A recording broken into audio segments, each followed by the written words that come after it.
నేను వైఎస్ఆర్ ఫ్యామిలీతో 3 తరాల నుంచి నాకు అనుబంధం ఉంది. రాజారెడ్డితో, రాజశేఖర రెడ్డితో, జగన్మోహన్ రెడ్డితో 3 తరాలతో నాకు అనుబంధం ఉంది. So I'm saying with ideology ఇక్కడ ఇంపార్టెంట్, అంతే, దాంట్లో వేరేది లేదు. పవన్ కళ్యాణ్ అనే వ్యక్తికి ఇప్పటికీ కూడా తను ఏం చేయాలనుకుంటున్నాడు ఐడియాలజీ లేదు. తను 20 సీట్లు గెలిచచ్చు, రేపు ముఖ్యమంత్రి సీటుకు పోటీ పడవచ్చు, అన్నీ జరగచ్చు. బేసిక్ ఏంటంటే సిద్ధాంతాలు ఇంపార్టెంట్. ఆ సిద్ధాంతాల పరంగా ఎవరు నిలబడుతున్నారు అంటే నేను జగన్మోహన్ రెడ్డి గారి యొక్క సిద్ధాంతాల మీద నేను నిలబడుతున్నాను. సరే, అది గెలుపు కావచ్చు, ఓటమి కావచ్చు, ఏదైనా కావచ్చు, నేను ఆయన సిద్ధాంతాల మీద నిలబడుతున్నాను. ఇప్పుడు ఎన్టీ రామారావు ఉన్నప్పుడు ఆయన కొన్ని సిద్ధాంతాలు, ఒక పార్టీ ఎస్టాబ్లిష్ చేసేదే కొన్ని సిద్ధాంతాలు. కాంగ్రెస్ వ్యతిరేక భావ సిద్ధాంతాలతో ఆ రోజు ఎన్టీ రామారావు పార్టీ పెట్టినాడు. దానికి వ్యతిరేకంగా ఆయన గ్రో అయితే వచ్చినాడు. అప్పటి వరకు జనతా పార్టీ ఉండేది, వాటి కాంపెన్సేటర్గా ఆల్టర్నేట్గా వచ్చినాడు కాబట్టి అంత పెద్ద మ్యాండేట్ ఇవ్వడం జరిగింది. వితిన్ 6 నెలల్లో ఇచ్చినారు. మొదట సినిమా గ్లామర్గా ఇవ్వడం జరిగింది, దానికి అది అనుకూలించడం జరిగింది. దాని తర్వాత రావడం జరిగింది. దాని తర్వాత ₹2 కిలో బియ్యం, అలాంటి కొన్ని వినూత్నమైన పథకాలు తీసుకొని రావడం. ₹2 కిలో బియ్యాన్ని ఎందుకు అంటారు? ఆ రోజు కాలంలో కేవలం రాగన్నము, జొన్నన్నము ఇలాంటివే తినేవాళ్ళు. పేదలు తెల్లన్నము తినాలి అంటే అది ఇంట్లో పండగలకో దీనికో మాత్రమే తినే టైంలో వచ్చి అది తీసుకొని రావడం. It's a change, revolutionary change.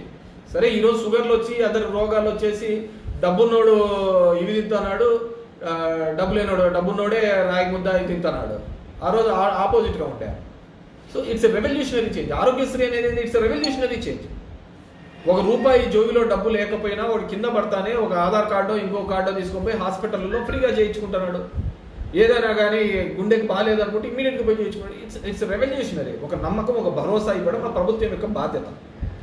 ఆ బాధ్యతగా రాజశేఖర రెడ్డి చేసినాడు, జగన్మోహన్ రెడ్డి చేసినాడు. చంద్రబాబు ఒక్కటి చేసినాడని చెప్పమనండి. ఎవడో తెచ్చిన ఐటీ నేనంటాడు, ఎవడో చేసిన నాదంటాడు. 4 సంవత్సరాలు 4 టర్మ్స్ అయినాడు ముఖ్యమంత్రిగా ఆయన. ఇదే ఉమ్మడి ఆంధ్రప్రదేశ్లో కూడా ఉన్నాడు. ఈరోజు తెలంగాణకు, ఆంధ్రప్రదేశ్కు అసమానతలు ఉన్నాయి అంటే ఎందుకు కారణం చెప్పండి? 83 నుంచి గత 40 సంవత్సరాల నుంచి అసమానతలు ఉన్నాయి. ఇంకా ఇప్పుడిప్పుడే ఆంధ్రప్రదేశ్ డెవలప్ అవుతుందని ఎందుకు చెప్పుకోవాల్సిన దీన పరిస్థితిలో ఉన్నాము అంటే అంతకుముందు ముఖ్యమంత్రులు చేయలేకపోవడం వల్లనే కదా. ఆ రోజే ఇన్ని పోర్ట్స్ కానీ, ఇన్ని కాలేజీలు కానీ ఇవన్నీ కూడా మిగతా ప్రాంతాల్లో కూడా డెవలప్ చేసి ఉంటే ఈ అసమానతలు ఉండేవి కాదు కదా. ఈ రాష్ట్రం విడిపోయి ఉండేది కూడా కాదు కదా. ఇప్పుడు కూడా పెద్ద తప్పు చేస్తున్నది అదే. అమరావతి అనే ఒకటే చోటనే మొత్తం పెట్టుబడులు తీసుకొని పెట్టడం అనే కార్యక్రమం చేస్తున్నారు. ఇప్పుడు మన అనంతపూర్కి ఎయిమ్స్ శాంక్షన్ ఏంటండి, తీసుకుపోయి మంగళగిరిలో పెట్టినారు. ఏం అక్కడ విజయవాడ కానీ, గుంటూరు కానీ ఇలాంటి కార్పొరేట్ పెద్ద పెద్ద ఊర్లు లేవా? అక్కడ పెద్ద పెద్ద హాస్పిటల్స్ లేవా? ఏం అనంతపూర్లో పెట్టి ఉంటే అదే ఎయిమ్స్ కానీ హాస్పిటల్ కానీ పెట్టింటే ఎంత ఉపయోగపడి ఉంటుంది ఇక్కడ పేదవాళ్ళకు? అప్పుడున్న తెలుగుదేశంలో ఉన్నవాడు మాట్లాడలేకపోయినారు ఒక్కరు కూడా. ఈరోజు కూడా కిలోమీటర్ ₹52 కోట్లతో పిలుస్తున్నారు అమరావతి ప్రాంతంలో. అదే 3 కిలోమీటర్లు అంటే 150 కోట్లకు ప్రతి నియోజకవర్గంలోని ఇన్ఫ్రాస్ట్రక్చర్, రోడ్లు గీట్లు అన్నీ లేకోకుండా పోతా ఉంటాయి కదా. కొన్ని గ్రామాలకు రోడ్లు లేవని చెప్పేసి కొన్ని దానిలో చూపిస్తూ ఉంటారు తెలుగుదేశం వాళ్ళు ఇది ఇదని. ఒకసారే కదా జగన్మోహన్ రెడ్డి అనేది. అంతకుముందంతా మీరే ఉన్నారు కదా, మరి ఆ గ్రామాలకు ఎందుకు రోడ్లు వేయలేకపోయినారు? నేను వచ్చినాక చెప్తా. ఓబులాన్పల్లి, మల్లాకాలవ ఇలాంటి గ్రామాలకు నేను వచ్చిన తర్వాత రోడ్లు వేయించిన సందర్భం. ఈ నియోజకవర్గంలో 80% అభివృద్ధి కార్యక్రమాలు కానీ, అభివృద్ధి యొక్క రుచి కానీ, ఇంకోటి కానీ ఏదైనా కానీ చూపించినాను అంటే అది నేను చేసినాననే. కానీ ఎప్పుడు తెలుగుదేశంలో పార్టీనే కదా ఇక్కడ గెలిచినది. కేవలం 3 సార్లు కదా ఇంకొకరు గెలిచినది. ఇక్కడ 3 సార్లు కదా. దానికి ఇట్స్ డిపెండ్స్. మన సమాజంలో ఉన్న పరిస్థితులు ఈ విధంగా నడిచిపోతానేది అంటే మనము మంచి అనుకోని చెడ్డమనుకోని ఈ దేశంలో 2 రాజకీయాలు. ఒకటి కులపరమైన రాజకీయం, ఒకటి మతపరమైన రాజకీయాలే జరుగుతుంది. ఆ కులాల రాజకీయాలు జరిగినంత వరకు, ఆ మతాల రాజకీయం జరిగినంత వరకు ఈ దేశంలో ఉన్న కానీ ఇంకోటి కానీ పేపర్ల మీదే కనపడుతుంది తప్ప అభివృద్ధి సామాజికంగా ఆ పేదవానికి ఖచ్చితంగా ఫలాలు అనేది అందవు. ఎందుకంటే అందరికీ అర్థమైపోయింది, దేశం మీదకి యుద్ధం మీదకి వచ్చినప్పుడు కానీ, ఒక యుద్ధం కానీ, ఒక మతం కానీ ఈ రెండే అందరినీ ఏకం చేయగలుగుతారు. అది పైన బీజేపీకి బాగా అర్థమైంది కాబట్టి ఆ మతపరమైన రాజకీయాలే చేస్తున్నారు తప్ప వేరేదేం చేయటం లేదు. మనం వాళ్ళనేం అనేకలేదు. వాళ్ళేం బ్రిడ్జిలు కట్టిస్తాము, ఇంకోటి కట్టిస్తామని చెప్పటం లేదు కదా. గుడి కట్టిస్తామన్నారు, కట్టిస్తున్నారు. ఇక్కడ కూడా అంతే. మనం ఏం చేసినామనే కాదు కదా, ఎండ్ ఆఫ్ ది డే ఆ కులం ఆధారితంగానే రాజకీయాలు జరుగుతున్నాయి. మనం మంచి అనుకోని చెడు అనుకోని ఏదైనా కానీ మనం అందరం మాట్లాడచ్చు, చాలా నీతులు చెప్తూ ఉండొచ్చు. కానీ జరిగే ప్రతి రాజకీయం కానీ ప్రతి వ్యవహారం కానీ కులాల అనుగుణంగానే జరుగుతున్నాయి తప్ప ఈ దేశంలో మతాల అనుగుణంగా చెప్తున్నాయి, ఇంకా వేరే విధంగా జరగటం లేదు. అదనే లేదు. ఆ విధంగా విభజిస్తానా పాలిస్తానా అంతే. That's it. ఇంకా మొత్తం మీద పవన్ కళ్యాణ్ చెప్పారు ఎక్కడో పోతుంది. ఇంకేమన్నా చూడే అంత క్లియర్గా చెప్పినా కానీ నువ్వు ఇంకా లేదంట. పవన్ కళ్యాణ్తో టచ్ లేకపోతున్నారు బయట. నేను అతని సినిమా లాస్ట్లో పోయినప్పుడు వకీల్ సాబే లాస్ట్లో అతని టచ్లో పోయి చూసిన సినిమా అంతే.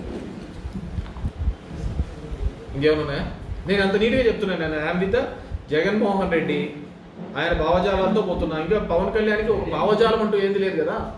ఇప్పుడు చంద్రబాబు నాయుడు తిరుమలలో కొవ్వు ఉంది అనే దబాతన సనాతిని అని చెప్పేసి వారం రోజులు హడావిడి చేసి అసలు కొవ్వే ఆడుంది, అది ఎట్లా చెప్పినావు, అది లేదంటున్నారు కదా అని చెప్పి చంద్రబాబు ఏమని అన్నాడు? అయినా చెప్పు అనలేకపోయినాడు కదా. ఇప్పటికీ చంద్రబాబు చేతుల్లో పవన్ కళ్యాణ్ ఒక టూల్ లాగానే ఉన్నాడు. పప్పెట్ అంటారు, అలాగనే ప్రవర్తిస్తున్నాడు. చెప్పు, ఆ రోజు అంతగా గొడవ చేసి అంత హైరాణ చేసినవాడు లేదు ఇది కొవ్వు లేదంటున్నారు, ఏంది ఇది తేలేంత వరకు అని చెప్పేసి లేదు. తాత్కాలిక మనకు కూడా అంతే. ఆ క్షణం బాగుంటే చాలు. అదే మనం అంటున్నాం కదా, మనం అనుకుంటాట కదా, నాలుక మీద రుచి ఉంటుంది, అది నోట్లో పోయిన తర్వాత లోపల పోయిన తర్వాత దాని రుచి కూడా తెలియదు. ఆ సందర్భం బాగుందా లేదా అని అంతే. మనకు కూడా beautiful performance, Pawan is fighting for us అంతే. అది నిజమెంత, చంద్రబాబు చేసినది ఎంత, 40 ఏళ్ళుగా రాజకీయంలో 4 సార్లు ముఖ్యమంత్రిగా ఉన్నప్పుడు ఈ రాష్ట్రానికి ఏం చేశాడు అని ఇప్పటికీ చెప్పలేదు. అప్పుడో కట్టిన హైటెక్ సిటీ చూపిస్తా అంటాడు, రింగ్ రోడ్ చూపిస్తా అంటాడు, అదే చూపిస్తాడు తప్ప ఏం మిగతా అంత ఆంధ్రప్రదేశ్ కాదా ఆయన ముఖ్యమంత్రి ఉన్నప్పుడు ఎందుకు చేయలేకపోయినాడని చెప్పి ఎవడు అడగలేడు.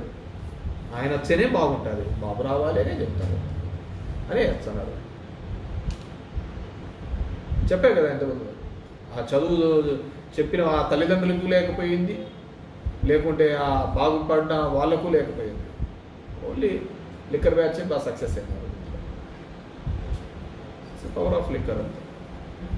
దట్స్ బ్యూటీ ఆఫ్ డెమోక్రసీ, ప్రజాస్వామ్యం ఎక్కాలి. ఇంకేమన్నా